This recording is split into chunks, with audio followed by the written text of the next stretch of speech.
objectives and financial constraints prior to making any investment recommendation or taking investment action, and must reassess and update this information regularly. So as you can see, the regulatory bodies around the world are focusing on risk tolerance in order to better serve their clients in the area of investment. So when viewed from the regulatory and the practice management perspectives, the primary purpose underlining the assessment of clients' financial risk tolerance is to ensure that the investment and financial recommendation match an investor's ability to take on financial and investment risks. That's crucial. And the secondary purpose associated with measuring financial risk tolerance involves providing a financial advisor with information, and that can be used to engage an investor in a meaningful investment and financial planning relationship and further discussion. So based on these rules and guidelines, it is therefore important to understand that the investor financial risk profiles may consist of individualized risk scoring that allow an investor to be categorized into an appropriate investment classification. So in order to invest, you first need to assess their investment risk tolerance. So, but the issue is in this field or in this area is that regulators makes the requirement. Regulators make the requirement that you need to assess the financial risk tolerance, but they don't say how, right? So regulators have been reluctant to prescribe how an advisor should actually go about measuring a client's or potential client's willingness to take risk or financial risk tolerance. Right? So lack of guidance or lack of prescription per se has led to a proliferation of wide variety of financial risk tolerance assessment tools, techniques, tests, quizzes, scales in the marketplace. But if you look at them, and you will see there are three assessment procedures that have come to dominate the marketplace. First one is stated preference measurements. Second one, revealed preference measurements. And third one is the propensity measure. So we'll look briefly go over what each of these measurement techniques actually does. So sometimes researchers need a straightforward and quick way to assess someone's willingness to take financial risk. Similarly, from time to time, financial advisors prefer to discuss a client's risk tolerance through a very simple question and answer format, right? So the stated preference assessment can be framed similarly to the way risk attitudes are assessed in the survey of consumer finance, which says, which of the following statements comes closest to the amount of financial risk that you are willing to take when you save or make investment? Then the options are not willing to take any financial risk, take average financial risk, expecting to earn average return. Third, take above average financial risk, expecting to earn above average returns. And lastly, take substantial risk, expecting to earn substantial returns. So it's a very simple one question assessment to measure risk tolerance. But one of the drawback of the single item stated preference measure is that the reliability, statistical reliability, tend to fall below that of the propensity measures. In one research, they found it to be approximately 0.59. But however, many researchers used it and studied it, and it is relatively robust to a robust item to measure a risk tolerance. Second category of risk tolerance measurements fall into revealed preference measures, or you can call it the income gamble assessments, income gamble type assessments. Reveal preference approach involves having a test taker choose between two outcomes in which the probabilities of potential gains and losses are known beforehand, right? The one of the most widely used reveal preference measure is designed by Bursky and his colleagues, which was used as an indicator of reveal preference of financial risk tolerance assessment for a long time. The assessment process involved asking study participants to answer several questions based on a skip pattern. Once the questions are answered, a 4-point ordinal revealed preference score was calculated, such as high, above average, below average, and low risk tolerance. So some of the questions are like this. Suppose that you are the only income earner in the family and you have a good job guaranteed to give you your current income every year for life. You are given the opportunity to take a new and equally good job with a 50-50 chance that it will double your income and a 50-50 chance that it will cut your income by a third. Would you take the new job? All right. If the answer is yes, then there is a follow-up question. Suppose the chances are 50-50 that it would double your income and a 50-50 that it would cut in half. Would you still take the job? If the answer is no, then you have another follow-up question, which says, suppose that chances are 50-50 that it would double your income and 50-50 that it would cut by 20%. Would you then take the new job, right? So through these questions, the assessor is trying to look into their revealed preference, right? Revealed preference methodologies are closely aligned with the concepts embedded in the economic theory, right? This income gambling approach has been criticized for assuming that the respondents have constant relative risk aversion and implying normative behavior.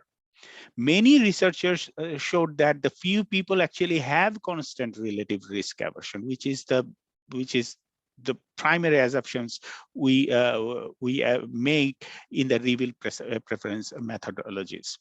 With the development of behavioral finance, there has been tons of evidence that people don't always have a constant relative risk aversion, or they show some kind of inconsistencies from what is expected through the reveal preference models. Now, the third group of measurements use psychometric principles. So another group of researchers attempted to measure risk tolerance with standardized psychometric scales. These scales attempt to take into account multidimensional aspect of risk tolerance and may include both subjective and objective question covering risk-taking propensities, gambling and speculation, loss and gains, comfort, experience, loss aversion, etc. The use of statistical measures in quantifying the usefulness of scales make these tools a favorite way to evaluate the willingness to individual to take a risk. This approach focuses on applying classical test theory in the development of a valid and reliable measures.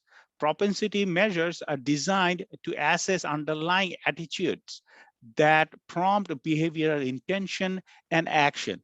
And as a result, the psychometric tests like these are widely used in the assessment of personality, intelligence, and other psychological constructs. There are two popular psychometrically developed scales. The first one is the commercial product marketed by Morningstar, and it is known as Phenometric Profiler, which consists of 25 items. And the other one is a publicly available research-based measure known as Investment Risk Tolerance Assessment, developed by John Grable and Ruth Litton. And this is available through University of Missouri since 2017. Before that, it was hosted by the Rutgers University. Let's take a look at these two measures, right? Hope it opens. Yep. So this is Phenometricus is now part of Morningstar. So it requires you to pay to get your risk tolerance. Usually it is financial advisor subscribes buy this package, and they use it to assess their clients' risk tolerance. But you have to pay for it. But the other one, very widely used, is the one that we host at the University of Missouri. So it's called Investment Risk Tolerance Assessment. So you just click assessment, it will take you to the questionnaire, and any of our audience who wants who is interested to assess their risk tolerance can go. You are welcome to use it to measure your risk tolerance. So I'm not clicking here because it will create a it will create a data point that is not usable for me, but I will take you to the Qualtrics software where it is hosted. So as you can see, this is the Qualtrics portal where this questionnaire is hosted. So if you can look at it, it's active, and as of today, you have 326,370 responses. And so it's a huge leap of progress. So this is since 2017. So about 4 years. In 4 years, we have this amount, this number of responses. So yeah, so so I will go into preview. That way, it will not create any data, but we can also look at how it looks like. So on the cell phone, it will look like this. On the website, it will look like this. If you have 13 questions. For the sake of time, I would read it, but for the sake of time, I'm just quickly clicking through some numbers to show you how the generation of the scores. All right, just randomly picking, but in reality, I would read these questions carefully and see how you individually would respond to these questions. So I'm, for the sake of time, just going very fast. And graduate there. Let's say it's like a assessment of whether you have different types of assets or not. And the last question is, who is responsible for investment allocation? Next, and very recently, we have added a few questions to measure financial knowledge, to see how financial knowledge is associated with financial risk tolerance. So that's very new addition. We started collecting data since last year. At some point, we will definitely, we published some research already, but it's a preliminary study research. But we are going to, we are working on an in-depth analysis on the relationship between these two constructs: financial risk tolerance and financial knowledge. And also very recently, we used this question, which is a revealed preference type question, income gamble type question, to study how revealed preference assessment is associated with the propensity measure or psychometric assessment. Okay, so as you, if you hit next, it will give you your score. I scored 22, but by just randomly clicking through. And what is the interpretation of it? Interpretation of it is this individual have a below average tolerance for risk. So these are the level of different scores and the level of the interpretation of each scores. So I will, so that's how it works. Very simple. And I will strongly encourage you to assess yours if you want to learn about your risk tolerance. The scale was originally developed to help financial planners and other financial advisors gauge the willingness of clients to take financial risk. Classical test theory was used and authored by John Grable and Ruth Layton, and sometimes it is also known as Grable and Layton scale. And you have already seen you have 13 multiple choice questions. The validity of scale scores is very robust. There are multiple studies on these assessments.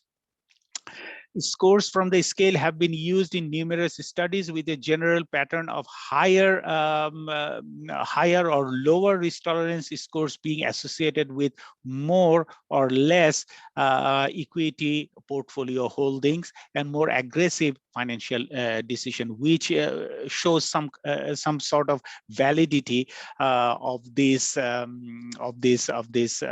assessment tool. And I think I already touched on this. The scores ranges from 13 to 47, and based on your scores, you have some descriptor with your scores. In the next section, I'm going to share some findings from our current research, which used this assessment, right? And in this research, we asked, does a random responding distort financial risk tolerance assessment? And this paper was published in 2021 by a Journal of Financial Service Marketing in their volume 26, issue 1. And it is in collaboration with Drs. John Grable, Ugje Hyo is from Purdue University, and John Grable is from University of Georgia. Oh yeah, random responding. The topic is random responding, and you show how I randomly responded to the financial risk tolerance. So the question is, how does it affect or distort financial risk tolerance assessment? Okay. When we use a psychometric risk tolerance test, we assume that test scores provide useful information across individuals and the respondents are answering to our questions in good faith, right? However, Marjanovic and his colleagues noted that the assumption of uniform information processing may be violated consistently whenever a test or a scale is administered across large samples of test takers, primarily because of the existence of what they termed random responders, like me just a few minutes ago. Random responders answer questions in an arbitrary manner without regard to their true feelings or attitude and are known to group scores around a midpoint, which then is interpreted to suggest, in case of our investment risk tolerance assessment, a moderate level of risk tolerance. This can lead to a decrease in a study's power and an increase in the likelihood of making type 2 errors on the part of financial advisors, which can result in financial recommendations that do not match a client's true willingness to take financial risk. When describing the need for such a scale, Marjanovic noted that random responders can make data interpretation problematic. In the context of financial advice, this can be quite serious. The good news is that Marjanovic also developed a methodology to separate random responders from those who answers them in good faith.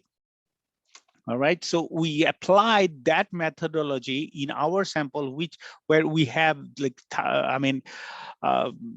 thousands of data to work with. Marjanovic introduced the notion of inter-item standard deviation score to help users of test identify random responders. ISD, in short, for inter-item standard deviation, is similar to standard deviation. But rather than being an interpersonal measure, the ISD is an interpersonal measure of response variance calculated at the individual level. On any given measure, the ISD reflects how closely an individual's item responses cluster around his or her composite mean score. ISD can be calculated by using this formula, where Xj is a respondent's item score, and X bar I is a respondent's mean score across all scale items, and K is the total number of scale items, where ISD score is the estimated using these scores. The important caveat in this calculation is that all items should be positively correlated. Therefore, if you have a negatively worded item, you need to reverse code it to estimate ISD. The interpretation of ISD score is very straightforward. According to Marjanovic, consensus responders. So he classified based on ISD. Marjanovic classified responders into three groups: conscientious, hyper consistent, and random. All right, conscientious respondents are those who has plus or minus 2 standard deviation, and hyper consistent are those who has -2 or more standard deviation, and random responders are those whose score, ISD score, falls into +2 or more standard deviation. So Marjanovic categorized the test takers into these three categories. First, he recommended that that a confidence interval around the mean ISD score be determined, such as ±2 standard deviation, and then use this standard deviation to identify respondents in each of these subgroups. The primary purpose of our study is to empirically apply the ISD model to test the degree to which random responders are present in our data, right? The second purpose was to describe the characteristics of those who were classified as hyperconsistent, conscientious, and random responders in context of the risk tolerance questionnaire. It was hypothesized that the random responders would exhibit investment behavior that is significantly different from those who classified as conscientious responders. Findings from this study will provide evidence that ISD scores can be used outside of academic environments and used by test users to in practice to identify people who need additional assessment prior to the diagnosis or recommendation of investment products. Data were collected cross-sectionally through an internet survey like ours, but it was hosted at time by Rutgers University Agricultural Experiment Station. Right before 2017, it was hosted by Rutgers University. Participants in this study consisted of 131,706 individuals who completed a risk tolerance questionnaire that was included in the survey. Sample was delimited to include only those who were age 25 and older, and the final sample was almost 110,000 respondents, with approximately 40% were male and 60% were female. Financial risk tolerance was assessed using the 13-item investment risk tolerance questionnaire, same that I demonstrated earlier. And within this data, Cronbach alpha, which is the measurement of reliability, has been ranged from was 7.76. 0.76. Historically, it ranges from 7.7 to 0.8. So we are good. The reliability of this questionnaire is still holds. Table 1 shows the inter-item correlation metrics for the items comprising the scale. Data in table 1 were used to confirm that the correlation among the items, among the 13 items, was positive prior to running the ISD tests. We are good, all are positive. No problem there. 5 demographic variables, including gender, age, marital status, education level, household income, were used in the study. Also, participants were all asked to indicate the percent of personal or retirement savings and investment in the categories of cash, fixed income, equities such as stocks, and other assets such as gold or collectibles. Finally, participants were also asked to indicate who is responsible for their investment allocation. First one was me or anyone, someone from my household make those decisions. I rely on advice of a professional, such as broker, financial planners, or I currently have no investment assets. Data from the risk tolerance questionnaire were then used to classify participants into one of the 3 ISD groups, hyper-consistent, consensus, and random.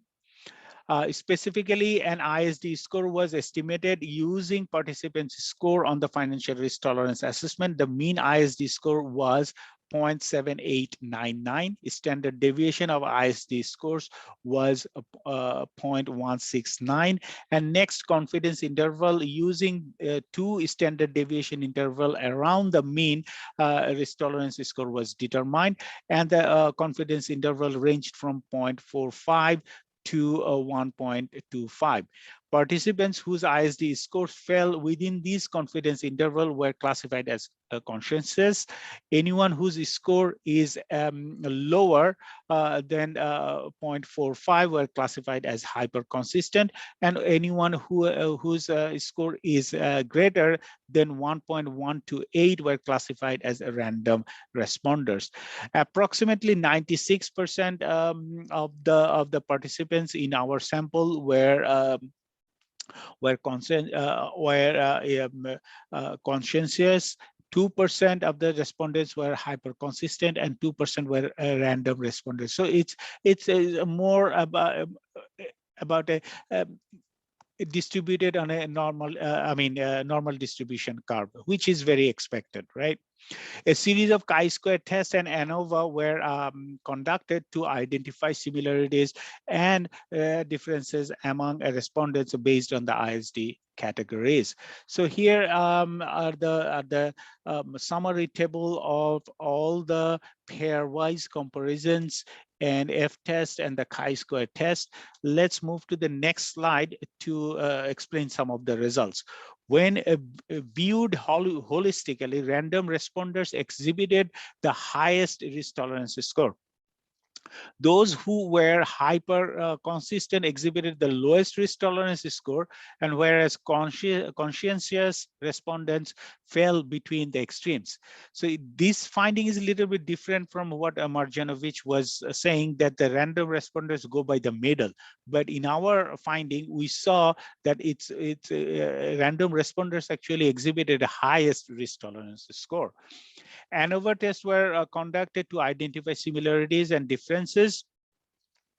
And we also the all analyses were bootstrapped as a robustness check, and the ANOVA results were also further confirmed using Kruskal-Wallis H test as well. The chi-square test of goodness of fit was performed to determine whether the three categories were similar for men versus women across marital categories and among those who have their own investment decision compared to those who rely on others. Based on the result, it was determined that men were more likely to be hyper-consistent. Those classified as hyper-consistent were more likely to be married, separated or divorced or widowed. Those classified at random, less likely to be married or separated or divorced, and more likely to be never married, widowed, or living in a shared living arrangements. Those who make their own financial decisions were more likely to be classified as hyper-consistent and less likely to be classified as random responders. Those who rely on someone else were less likely to be hyper-consistent or random, and those who with no assets were much more likely to be random responders. Based on the Tukey's HSD test, it was determined that older respondents were more likely to be hyper-consistent. Education difference were noted across three ISD classifications. Random responders has the lowest level of attained education. Hyper-consistent responders fell between the two categories, whereas conscientious responders had the highest education levels. Random responders reported the lowest household income. No income difference was noted between hyper-consistent and conscientious responders. Difference in portfolio holdings were noted across the ISD groups. Based on ANOVA post hoc, it was determined that the random responders held more cash in their portfolio than those in the other groups. Conscientious responders held least cash. Random responders also held less fixed income investment. No fixed income differences was noted between hyper-consistent and conscientious respondents. Random responders also held less equities, and whereas random responders were more likely to report holding other type of investment assets compared to hyper consistent and conscientious responders. That other types are like gold and collectibles. So now those classified as hyper-consistent in this study tended to be older married men who make their own financial and investment decisions. Those classified as hyper-consistent exhibited lowest risk tolerance score.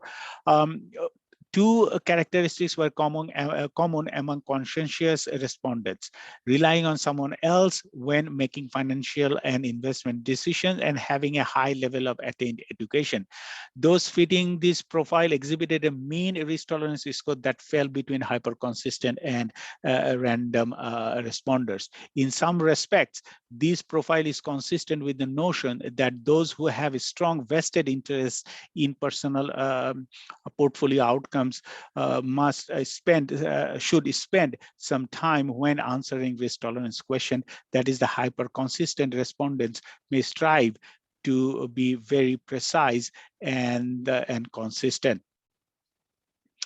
Random responders also had the lowest level of attained education, household income. They are also more likely to be single, living in a shared arrangement.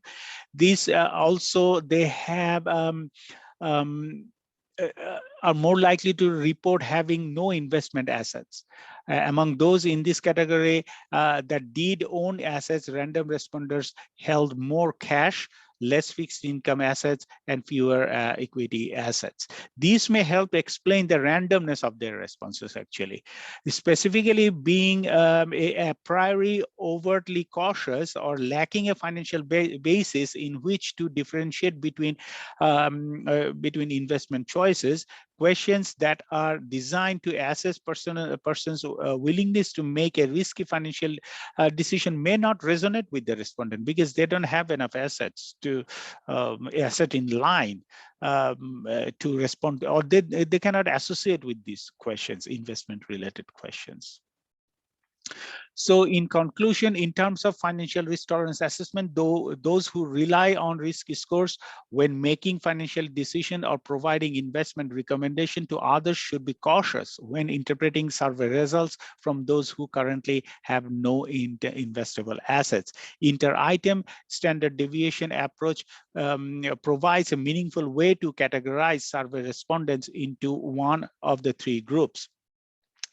Given that in identifying who might fall into each category is a difficult task, this study adds additional evidence supporting the hypothesis that response variance scores can be used to recognize respondents and survey scores that may be problematic, right?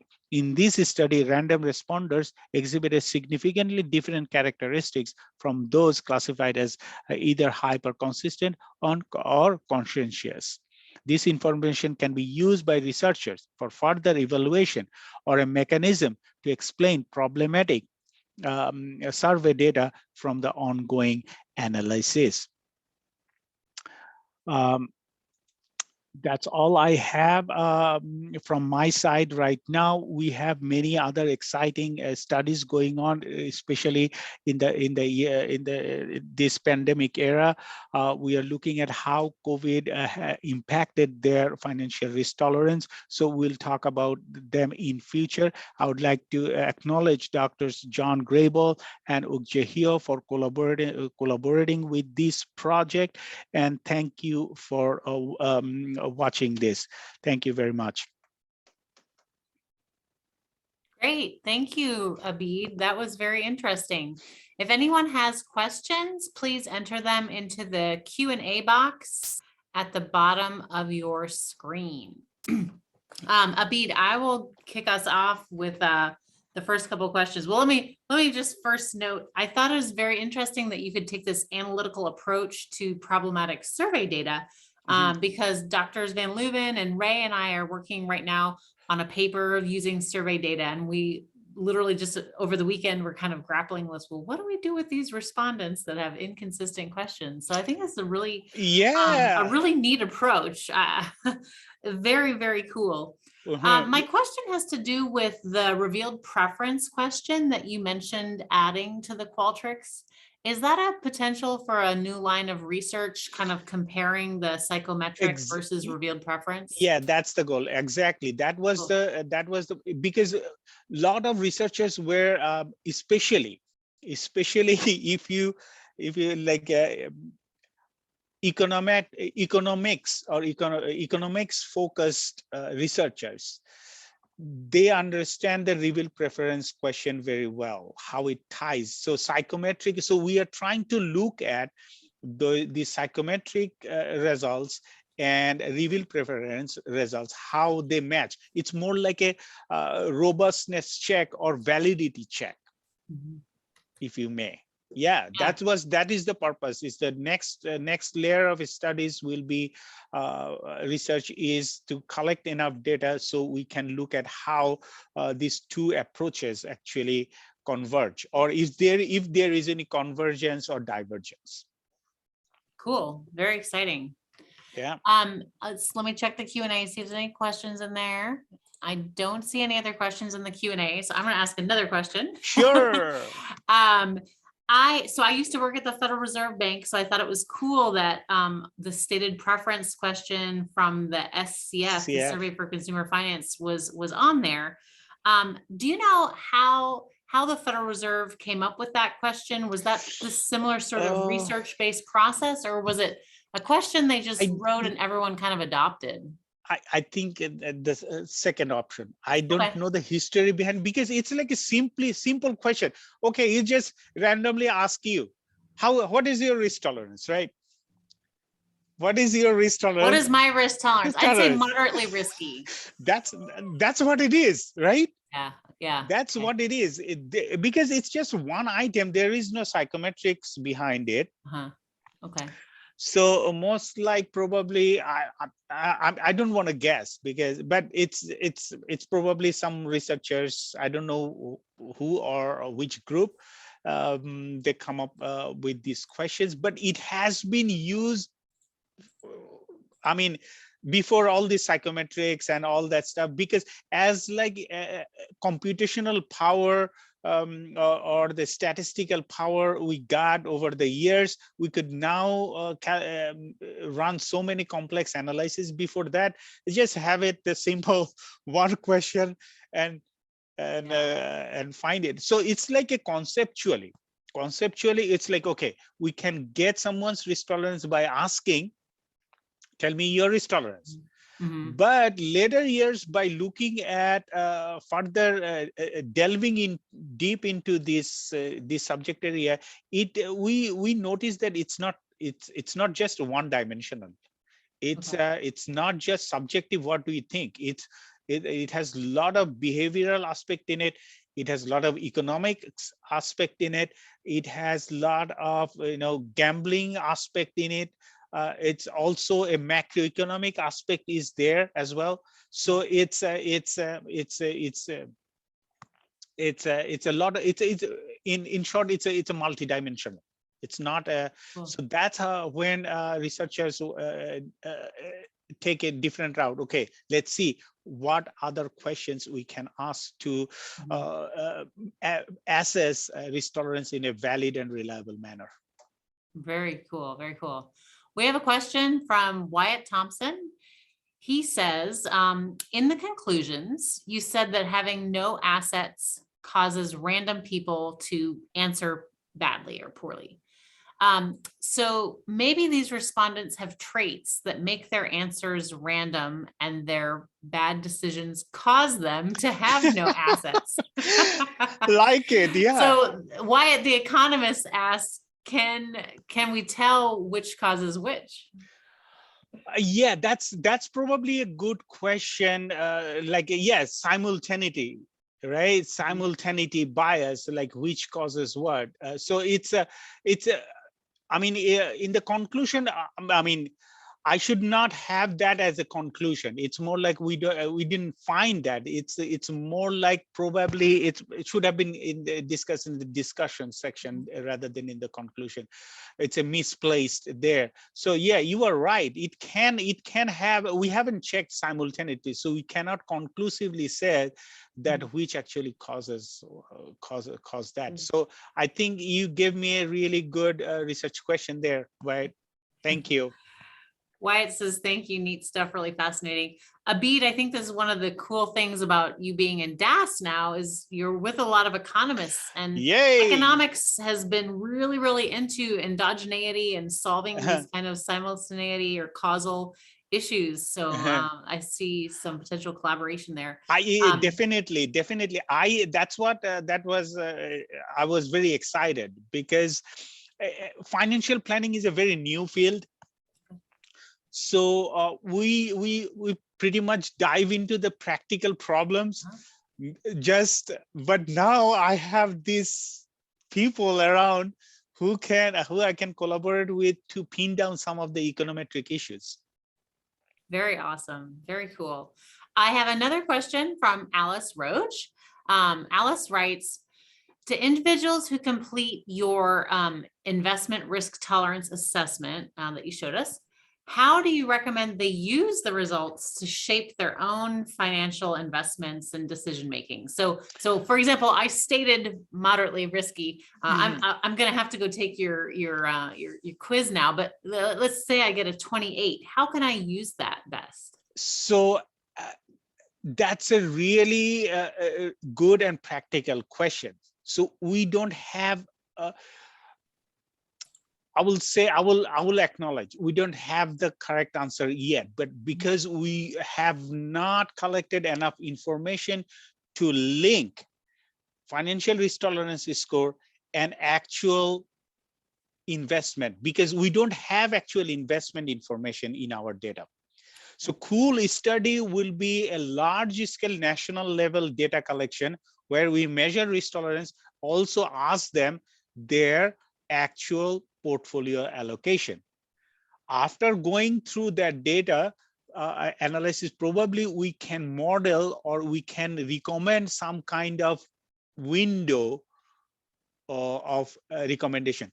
I will tell you, when it was with the Rutgers, they had a ballpark. Okay, if you have an average spend like 40% in stocks, 30% in bonds, and 30% in others.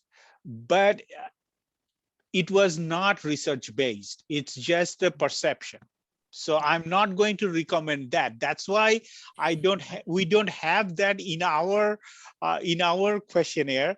And because the other thing is we cannot do it from our end. We cannot advise investment allocation, because that will be an investment advice, and which we are not authorized to do, or University of Missouri will not take responsibility of giving an investment advice. So short answer is, it's I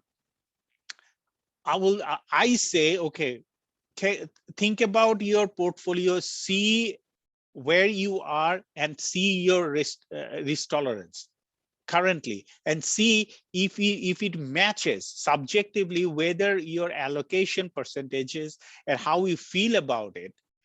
And when we get your risk tolerance score, it actually matches, or is there any discrepancies? Cool.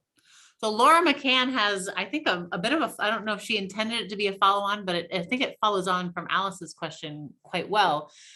So Laura asks if people in your field, Abed, do study the relationship, so different data set, of course, but do study the relationship between financial performance and risk tolerance. That is, are risk-averse people wealthier at a certain level of income, or you know, how do risk-loving people fare? Is there research into those kinds of questions about this relationship between risk tolerance? I mean, that was the primary purpose. Okay. Primary purpose, because it's a regulatory requirement, is that you have to measure the risk tolerance to make a recommendation, right? So that is most of the researchers is trying to get there, is to link quantitatively. If we have a risk tolerance, we'll put it in the software and it will tell us what should be the ideal portfolio. We are not there yet, because many companies will claim they have they can do in a robust manner, but I have serious doubt, and many other researchers have serious doubt about the validity of that conclusion. We are not there yet, I will say, but research is on. So that is the primary purpose, is to link quantitatively the risk tolerance and also the investment portfolio. And other aspect is risk tolerance. It's not, some people say it's a personality trait, but there has been observation that it's changes. It's not a static, that like now you are in a pandemic, your risk tolerance measures in one. When you are out of pandemic, market is doing well, everything, it's your risk tolerance score may change. Other thing, when you are young age, your risk tolerance score may 1, or when you are before retirement, you don't want to spend in Tesla anymore, right?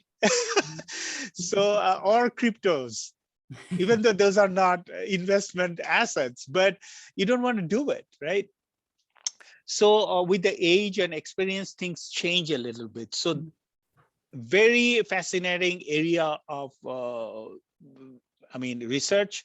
So yeah, so I don't have correct, straight answers to those, but I will say research, we are doing research. That's what we are doing, trying to get to that point where we can conclusively say, hey, if you have this risk tolerance, that should be your ideal or optimal allocation. It's interesting, Abid, you mentioned that your field is relatively new. Mhm. And so, Laura asked like a pretty insightful question and you're like, hey, basically my field is new and we're working on getting towards Mhm. that. So that's pretty cool. Yeah, most of the research you will see in the financial planning area will be like, financial knowledge, increasing financial knowledge, some of the practice management type issues. But still, we are borrowing theories from other fields like behavioral finance. Behavioral finance actually boosted our research quite a bit.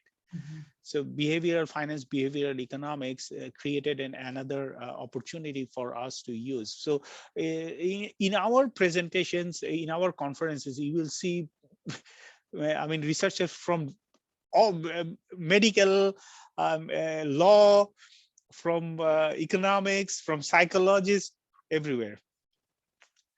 People are Super. from, yeah, presenting from everywhere. Yeah. That's cool, Abid. Are there any other questions from the audience? I don't see any in the. If you can think of any other questions, I mean, or think later, just shoot me an email, or we can have a chat over coffee, or debate over coffee on those questions. Yeah. Great. Well, thank you, Abid. Yeah. Thanks, Sarah. Yeah. I appreciate it. Thanks for coming today. I will turn it over to Shabu, who's gonna, I think, close us out today. All right. Thank you, Sarah. Let me also add my thanks to our speaker, Dr. Rabbani, for an informative talk. Well, great talk and a great set of questions and a lively discussion. Thanks, everyone. And well, our next webinar will be on Thursday. So you're lucky to have 2 webinars this week. So it's going to be the same time at 3:30, and I will be the speaker, providing an update regarding the AES restructuring. So again, thanks, Abed, and thanks, everyone. See you next time.